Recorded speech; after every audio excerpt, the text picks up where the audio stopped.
teman-teman, selamat siang. Perkenalkan, nama aku Rosdiana. Aku dari Universitas Negeri Makassar, Pendidikan Bahasa Jerman, angkatan 2019.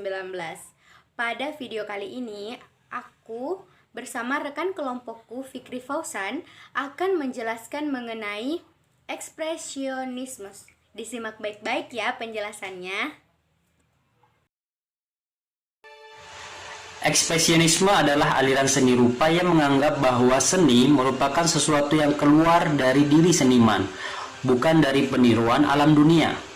Seniman memiliki ingatan dan cara pandang tersendiri dari apa yang pernah dilihatnya di alam, lalu diekspresikan pada karyanya. Seniman ekspresionis menghiraukan berbagai teknik penciptaan formal untuk mendapatkan ekspresi yang lebih murni dan tanpa tekanan dari kepentingan ekstrinsik seni. Singkatnya, dapat dikatakan bahwa ekspresionisme adalah aliran seni rupa yang menonjolkan ungkapan dari dalam jiwa.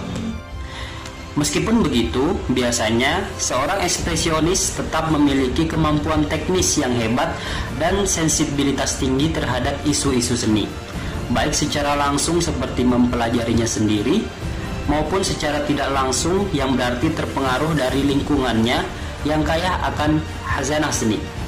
Hanya saja aliran ini memang menentang teknik-teknik yang telah mapan sebelumnya dan memilih untuk menggunakan formulanya sendiri, gejala yang biasa terjadi dalam proses perkembangan seni.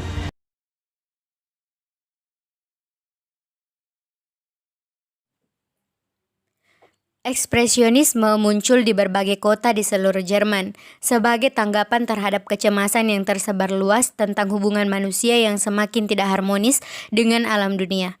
Aliran ini mencemaskan perasaan kehilangan unsur keaslian dan spiritualitas dari seni yang hanya mengkopi.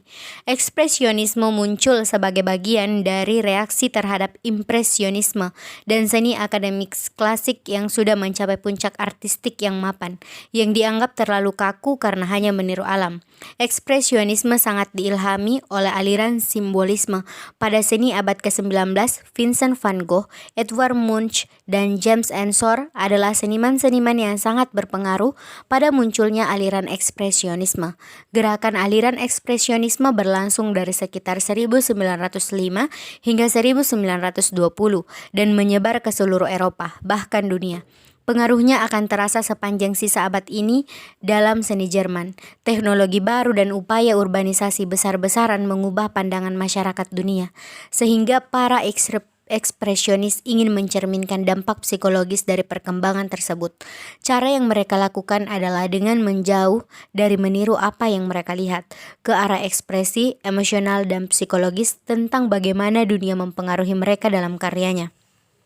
Akar ekspresionisme dapat ditelusuri ke seniman post-impresionisme seperti Vincent van Gogh. Istilah ekspresionisme diperkirakan diciptakan pada tahun 1910 oleh sejarawan seni Ceko Antonín Matejek, yang bermaksud untuk menunjukkan karya yang tampak kebalikan dari aliran impresionisme. Para impresionis berusaha untuk mengekspresikan keindahan alam dan wujud manusia melalui lukisannya. Para ekspresionis justru hanya berusaha untuk mengekspresikan dunia yang lihat, diingat, dan dirasakan oleh mereka. Istilah aliran ekspresionisme juga pada awalnya sering digunakan untuk mengkategorikan para seniman post-impresionisme. Itu sebabnya mengapa Vincent van Gogh juga sering disebut sebagai pengusung aliran ekspresionisme, karena ia memang dikategorikan sebagai ekspresionis sebelum pengkategorian aliran post-impresionisme dibuat. Vincent juga dapat dikatakan sebagai seorang ekspresionis, karena ia merupakan salah satu tokoh penting dari kemunculan aliran ini. Selanjutnya membahas tentang ciri-ciri ekspresionisme. Yang pertama, tidak mengutamakan kemiripan atau kenaturalan objek yang dilukis. Yang kedua, sapuan kuas yang berani, tidak malu-malu dan ekspresif. Yang ketiga, teknik menggambar yang tampak naif namun tetap memiliki komposisi yang apik. Yang keempat, mementingkan ekspresi individu seniman dibandingkan dengan penirauan alam. Yang kelima, menggunakan warna sebagai simbol untuk suatu hal, bukan sebagai pewarna objek. Yang keenam, menolak ideologi modern yang berlebihan dan memberikan imbas semakin tidak manusiawi. Yang ketujuh, mencemaskan keorisinalitasan seni terhadap imitasi alam. Beberapa seniman yang menjadi tokoh penting dalam aliran ekspresionisme meliputi Edvard Munch dengan lukisan The Scream. Lalu ada juga Ernst Ludwig Kirchner dan Affandi yang berasal dari Indonesia. Berikut adalah pemaparan gaya ekspresionisme masing-masing tokoh dilengkapi dengan contoh tulisan dan analisis singkatnya. Yang pertama adalah Edvard Munch. Adalah seorang seniman yang dikenal selalu mengangkat isu-isu kematian yang berhubungan dengan penyakit kronis, pembebasan stigma seksual, dan aspirasi religius. Dia mengungkapkan wacana tersebut melalui karya-karyanya yang semi abstrak, subjek misterius, dan warna simbolis yang intens. Munch dibesarkan oleh ayahnya yang merupakan seorang fundamentalis agama radikal dan menganggap bahwa kematian dini ibunya adalah bentuk hukuman dari Tuhan. Munch yang dicekoki oleh anggapan ayahnya yang seperti itu justru malah menjadi pemberontak pada ide-ide fundamental agama seperti itu, sehingga tema itu juga yang menjadi obsesi dalam berkarya. Contoh hasil karya dari Edvard Munch yaitu The Scream bisa kita lihat pada gambar berikut ini. The Scream adalah potret dirinya sendiri yang sedang berjalan bersama kedua temannya di trotoar yang menghadap ke kota Oslo. Munch baru saja pulang atau sedang dalam perjalanan menuju rumah sakit jiwa di mana kakak perempuannya, Laura Catherine, sedang dirawat. Hal tersebut diketahui melalui pernyataannya mengenai lukisan ini. Ia berkata, "Aku sedang berjalan dengan dua temanku. Ketika matahari terbenam, tiba-tiba langit berubah menjadi merah, semerah darah. Aku berhenti sejenak dan bersandar di pagar, menggigil ketakutan. Lalu aku mendengar jeritan yang sangat keras, jeritan alam yang tak terbatas." Kekabulan aliran yang dihasilkan oleh Munch pada lukisan ini merupakan salah satu kelebihan yang selalu diutarakan oleh para kritikus seni.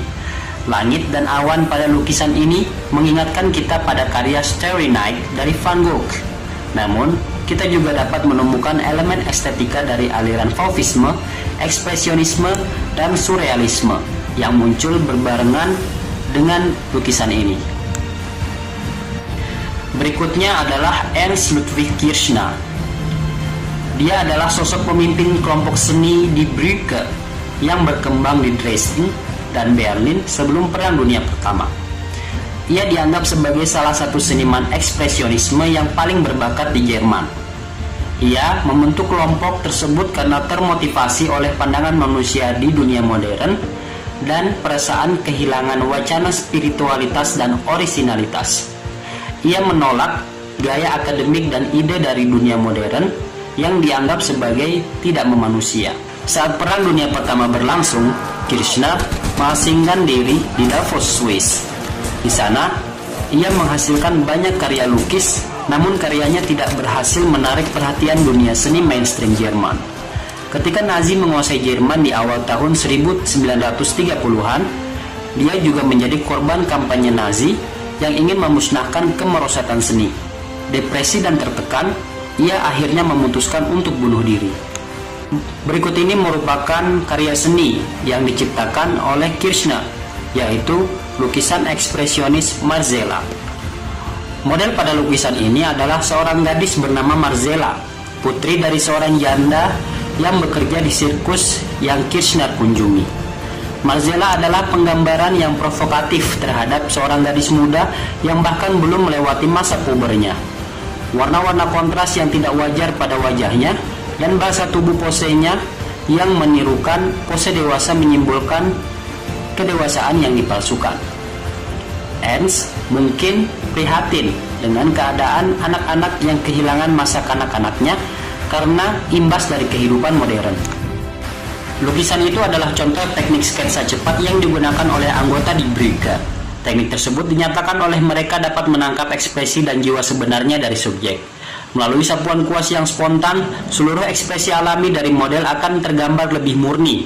Lukisan ini juga menunjukkan pengaruh Edvard Munch pada karya Kirchner, karena komposisi lukisan ini tampaknya didasarkan dari apresiasi terhadap karya Puberty 1892 oleh Munch. Affandi adalah seorang pelukis ekspresionis yang terkenal dengan teknik khas menumpahkan cat dari tubnya langsung pada kanvas. Ia menyebut dirinya sendiri sebagai pelukis kerbau yang secara eksplisit berarti terlalu bodoh untuk menjadi seniman. Namun dalam perjalanan karirnya, ia tetap mampu memahami dan menggeluti bidang seni rupa. Ia lebih senang mempelajari sesuatu dengan cara terjun langsung menggelutinya. Ia adalah seniman yang berpengaruh cukup besar pada perkembangan seni rupa di Indonesia. Affandi juga sempat ikut andil dalam perjuangan negeri ini dalam meraih kemerdekaannya melalui dunia seni. Berikut ini adalah hasil karya seni dari Affandi. Potret diri adalah salah satu tema yang paling sering dibawakan oleh Affandi. Lukisan ini meletakkan fokusnya pada wajah sosok laki-laki tua yang merupakan dirinya sendiri. Komposisi lukisan terdiri dari garis-garis melengkung, bergelombang, tebal, berantakan, dan bertekstur kasar. Warna yang digunakan sangatlah kontras dan hangat. Lukisan itu menggambarkan sang seniman dalam suasana hati yang sangat spiritual dan emosional. Subjeknya adalah cerminan diri yang sudah tua karena memiliki rambut putih dan kepala yang hampir botak. Potret tampak sedang menghisap pipa tembakau yang bisa jadi menunjukkan insting self-destruction yang makin menjadi pada usianya yang sudah tidak lagi muda. Meskipun begitu, melalui tumpahan catnya, ia masih menunjukkan gairah estetis yang membara pada masa tuanya.